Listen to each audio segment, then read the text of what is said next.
Hey guys, today I'll show you how to add a Gantt view in Monday.com.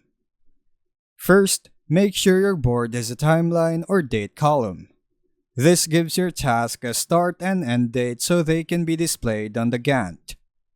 Next, click Add View, which is the plus button next to the Main Table tab, and then choose Gantt from the list of views.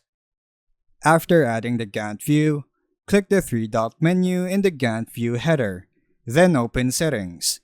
Here you can select which timeline or date column to use, enable or disable dependencies if you have a dependency column, and customize groupings, label format, and color by options to make your chart clearer. If your plan supports it like standard and up, you can also set milestones by enabling Set as Milestone in the Gantt settings.